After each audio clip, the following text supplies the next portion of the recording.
Working ப்ரொஃபஷனலில் இருந்து school college student வர எல்லாருமே சில் பண்ணுற வைப் பண்ணுற டே தான் இந்த சண்டே. சாட்டர்டே ஈவினிங் ஆனால் எங்கேருந்து தான் வருமோ தெரில, ஒரு எனர்ஜி, அதை வார்த்தையால் கண்டிப்பாக எக்ஸ்ப்ரெஸ் பண்ண முடியாது.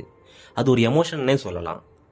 ஷாப்பிங், மால், பீச், மூவி, நான்வெஜ்னு ஏதோ ஒரு விதத்தில் எல்லாரையுமே ஹாப்பியாக வச்சுக்கும். இந்த டேயை பிடிக்காதவங்க யார் தான் இருப்பாங்க சொல்லுங்கள்? ஸ்கூல் டேஸில் யாராவது வந்து என்கிட்ட கேட்குறாங்கன்னு வச்சுக்கோங்களேன், உனக்கு எந்த மந்த் பிடிக்கும் அப்படின்னு சொல்லிட்டு, கொஞ்சம் கூட யோசிக்காமல் மே தான் அப்படின்னு நான் சொல்லிவிடுவேன். ஏன்னா அப்போ தான் நமக்கு ஆனுவல் லீவ் கிடைக்கும். சம்மர் வெக்கேஷனுக்கு தாத்தா பாட்டி மாமா மாமி வீடுன்னு நாம் கிளம்பிடுவோம். அது நம்மளோட டெய்லி ரொட்டீனில் இருந்து நமக்கு கிடைக்கிற பிரேக் இல்லை.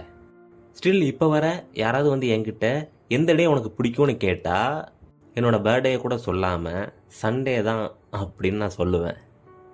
ரீசன் என்னென்னா, சண்டே அப்போ தான் நம்ம ரியாலிட்டி அண்ட் டெய்லி ரொட்டீன்லேருந்து வெளியே வந்து என்ஜாய் மோடுக்கும் ஃபன் வைப் சில் மோடுக்கும் நம்ம போயிடுறோம். வயசு மாறினாலும் எமோஷன் மாறாதுன்னு சொல்லுவாங்க. அப்போது ஸ்கூல் டேஸில் கிடைக்கிற சம்மர் லீவுக்கும் இப்போ கிடைக்கிற சண்டேக்கும் எமோஷன் ஒன்று தானங்க. சண்டேயும் ஒர்க் பண்ணுறவங்க நிறைய பேர் இருப்பாங்க. அவங்களுக்கு மேபி சண்டே சலிப்பாக இருக்கலாம். Sorry brother, sorry sister. Hi, hello, வணக்கம், வெல்கம் பேக். இது why blood same blood with me DK. Computer ji, அந்த இன்ட்ரோ நமக்கு ஏது இன்ட்ரோ அப்படின்னு கேட்குறீங்களா? சரி, எதையாச்சும் போட்டு விடுங்க ஜி. கனவிதுதான் நிஜமிதுதான், உலகினிலே என்னை யார் வெல்லுவார், என்னை யார் வெல்லுவார்.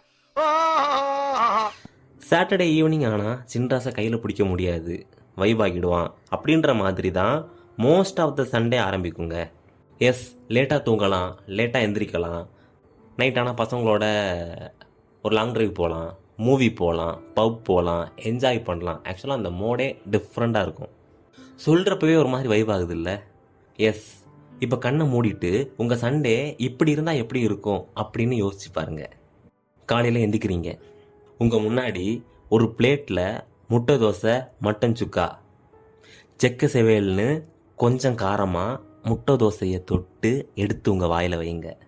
பிரேக்ஃபாஸ்ட் முடிச்சுட்டு ஃப்ரெஷ்அப் ஆகிட்டு மூவியை போட்டு உட்காடுறீங்க. அப்படியே வைபா ஃபேமிலியோட மூவி பார்க்குறீங்க. அப்படியே நல்ல தலைவாழை இலையில் ஆவி பறக்க ஒயிட் ரைஸ், நல்ல காரசாரமாக சிக்கன் குழம்பு, சைடில் ஃபிஷ் ஃப்ரை, ப்ரான் தொக்கு, அப்படியே எல்லாம் சேர்த்து எடுத்து வாயில் வைக்கிறீங்க.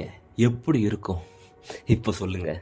கண்டிப்பாக இந்த லஞ்ச் முடிஞ்ச அப்புறம் ஒரு குட்டி தூக்கம் போடலன்னா சண்டேவே கம்ப்ளீட் ஆகாதுங்க. தூங்கி எழுந்திரிச்ச உடனே ஃப்ரெஷ்ஷாக கொதிக்க கொதிக்க இஞ்சி ஏலக்காய் தட்டி போட்டு ஒரு டீ, அதுக்கு தொட்டுக்க கொஞ்சம் வெங்காய பக்கோடா, சூடா டீ சூடா பக்கோடா, ஒரு கடி ஒரு பொடி. அப்படியே ஈவினிங் ஷோவை ஆன் பண்ணிட்டு உட்காந்தா நைட்டுக்கு நல்ல முருகலாக பரோட்டா வித் காரசாரமாக மட்டன் சால்னா, பெப்பர் தூக்கலாக சிக்கன் 65. ரொம்ப முக்கியமான மேட்டர், கரெக்டான அளவில் பெப்பர் சால்ட் போட்டு ஒரு ஹாஃப் பாயில் சாப்பிட்டு ஏப்பம் விட்ட உடனே கிடைக்கும் பாருங்கள் ஒரு ஃபுல்ஃபில்மெண்ட். அந்த மோடு பேர் தாங்க சண்டே. ஆக்சுவலாக நான் ஃபுட்டிலாம் கிடையாது. அப்பேற்பட்ட என்னையே இப்படி பேச வைக்குதுன்னா அதுக்கு ரீசன் சண்டே தாங்க. சிம்பிளாக சொல்லணும்னா அந்த ஒரு நாள் no hurry burry, no traffic, no stress, no tension. So அதனாலேயே நமக்கு அவனை ரொம்பவே பிடிச்சி போயிடுது. இப்போ வேறு இந்த ஹோம் சிக் அப்படின்ற விஷயம் மைண்டுக்குள்ளே வந்துடுச்சுங்க. அதனால தான் சாப்பிட்டு தூங்குறது பற்றியே நான் இவ்வளோ உங்ககிட்ட பேசிக்கிட்டு இருக்கிறேன். லைட்டாக அப்படியே கொஞ்சம் ரீவைண்ட் பண்ணி பாருங்கள். முன்பு ஒரு காலத்தில் சண்டேனா நாம் என்ன பண்ணுவோம்? மார்னிங் பேட்டு ஸ்டம்பெல்லாம் எடுத்துகிட்டு கிரவுண்டுக்கு போய் விளையாட போயிடுவோம். அந்த ஒரு நாள் ஊரில் உள்ள எல்லாரையுமே கிரவுண்டில் பார்க்கலாம். அப்படியே எனர்ஜியாக அடிக்கிற வெயிலுக்கு டஃப் கொடுக்குற மாதிரி விளையாண்டுட்டு வீட்டுக்கு வந்தால் நான்வெஜ் சமைச்சு வச்சுருப்பாங்க. அதை சாப்பிட்டு தூங்குனா அதுதான் ஒரு ஃபுல்ஃபில்மெண்ட்டாக முன்னாடி ஒரு காலத்தில் நமக்கு இருந்துக்கிட்டு இருந்தது. இப்போவும் நாம் சாப்பிட்டு தூங்கிட்டு தான் இருக்கிறோம். பட் அப்போது பீப்புள் டு பீப்புள் இருந்த கனெக்ஷனும் இப்போ பீப்புள் டு பீப்புள் இருக்கிற கனெக்ஷனும் சேமான பார்த்தா அது கொஞ்சம் மிஸ் ஆகுதுன்னு தான் எனக்கு தோணுது. அப்போது ஓப்பன் ஸ்பேஸை கிரவுண்டாக யூஸ் பண்ணி மணிக்கணக்காக விளையாண்டுட்டு இருந்தோம். டயர்ட்னா என்னன்னு தெரில, பாடி பெயின் என்னன்னு தெரில, ஆக்சுவலாக வெயில்னாலே என்னன்னு தெரியாமல் இருந்துச்சு. இப்போ 1 ஹவருக்கு 2K பே பண்ணி டைம் பார்த்து விளையாடிக்கிட்டு இருக்கிறோம். அந்த 1 ஹவர் முடிஞ்சதுமே நமக்கு பாடி டயர்ட் ஆகுறது வந்து கம்ப்ளீட்டாக எல்லாமே சேஞ்ச் ஆன மாதிரி ஒரு ஃபீல் ஆகுது. பட் ஒரு விஷயங்க, பீப்புள் டு பீப்புள் உள்ள கனெக்ஷன் மாறுபட்டாலும் இப்போ வரைக்கும் ஃபேமிலி கூட ஸ்பெண்ட் பண்ணுற அந்த குவாலிட்டி டைம் இன்னமும் அப்படியே இருக்குன்னு தான் நான் சொல்லுவேன். அது அப்படியே இருக்குதுன்னு நினச்சி சந்தோஷப்படுறதா இல்லை கிரிக்கெட் விளையாட முடியலையேன்னு சொல்லி கவலைப்படுறதான்னு தெரில. இப்போவும் வீக்கெண்ட் ஆனால் பசங்க கூட கிரவுண்டுக்கு போய் கிரிக்கெட் ஆடுறவங்களாம் நீங்கள் அப்படின்னா உங்களுக்கு ஒரு ஸ்பெஷல் கொடுப்பனை இருக்குன்னே சொல்லுவேன். சூப்பர். என்ன ஆனாலும் கிரிக்கெட்டை மட்டும் விட்டுறாதீங்க. பரிதாபங்கள் சுதாகர் மாதிரி தான்.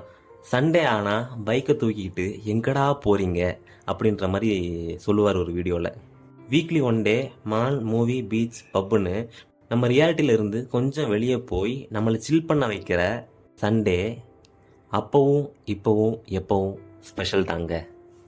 அப்பேற்பட்ட சண்டேயை செலிப்ரேட் பண்ணுறதுல ஹாப்பி சண்டேன்னு பிக்சர் ஷேர் பண்ணுற அளவுக்கு பூமராக இருந்தாலும் தப்பில்லைன்னு தான் சொல்லுவேன். தாகத்தை தணிக்கும் தண்ணீர் போல வாரத்திற்கு ஒரு முறை வரமாய் வந்தாய், நிதர்சனம் புரிந்த பின்பும் யதார்த்தத்திற்கு இடைவேளை தந்தாய், சோகத்திற்கு விருந்தாகவும் பாரத்திற்கு மருந்தாகவும் அன்றும் இன்றும் என்றும் இருக்கிறாய் அப்படின்ற. நாட்டில் எப்படி வரி முக்கியமோ அது மாதிரி ஞாயிற்றுக்கிழமை வீட்டில் கறி முக்கியம் அப்படின்னு சொல்லி உங்கள் சண்டேவை செலிப்ரேட் பண்ணுங்க, வைபா சில் பண்ணுங்க. நான் இப்போவே சாட்டர்டே ஈவினிங் வைபுக்கு வந்துட்டேன். நாளைக்கு சண்டே, உங்கள் சண்டே பிளான் என்னன்னு கமெண்டில் சொல்லுங்கள், நானும் தெரிஞ்சுக்கிறேன். என்னோட பிளான் நாளைக்கு என்னன்னா சாப்பிடணும், துணி துவைக்கணும், தூங்கணும். Bachelor life. எல்லாருக்கும் ஹாப்பி சண்டேன்னு சொல்லி முடிச்சுக்கிறேன். நெக்ஸ்ட் வீக் ஒரு நல்ல கண்டென்ட்டோட திரும்பவும் வரேன். அது வரைக்கும் உங்களை நீங்கள் நல்லா பார்த்துக்கோங்க, உங்கள் கூட இருக்கவங்களையும் கொஞ்சம் நல்லா பார்த்துக்கோங்க. See you, bye bye, take care. Cheers. DK. இது why blood, same blood. Parotta